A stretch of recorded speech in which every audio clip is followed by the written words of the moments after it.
June 3rd, 2014, here with meteorologist Mark Elliot. We are in Grand Island, Nebraska. Today is the day, Mark. Yeah, a day in history and a day in the present. Both really powerful tornado days. Everybody in town is talking about this day. 1980 is when they had 7 tornadoes that touched down here in the Grand Island area.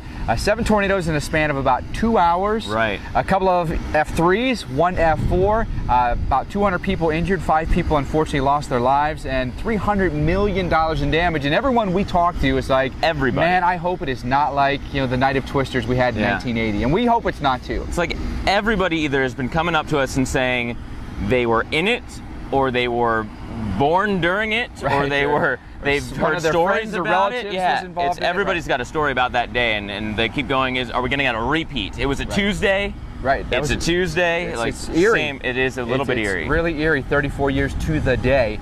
But there's a risk today. Maybe the most significant risk this part of the plains has had so far this year. Certainly Nebraska, we think.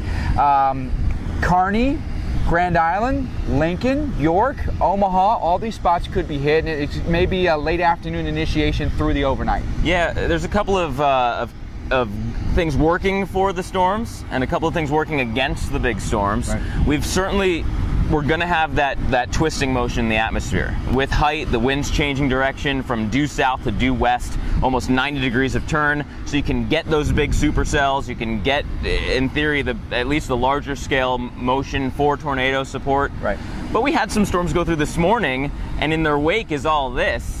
It's low gray cloud deck. Maybe this helps stabilize the atmosphere. Right. This would be a good thing. So this is something working against the big storms. Yeah, but for everyone that lives here. So that would be good. But the other ingredients are there. I mean, we have high CAPE, high convective available potential energy. As you mentioned, the wind shear. We think the helicity values are also high, but it's how much surface heating can we get? Can we increase the surface instability and get those storms to go? Maybe this is a blessing. Yeah, you won't get that CAPE. You won't get that rising motion unless we get some sun to kick in here. That said, we were just looking at the visible satellite off to the west, and it does appear that it's getting a little bit looser. The cloud deck is breaking up a bit. The sun is trying to come on through, and that's what the models are hinting at. It's why we're not saying that there's going to be storms here until 3, 4, even 5 o'clock local time, and that's why we need that sun to get through the cloud deck first. So we're going to watch it real close.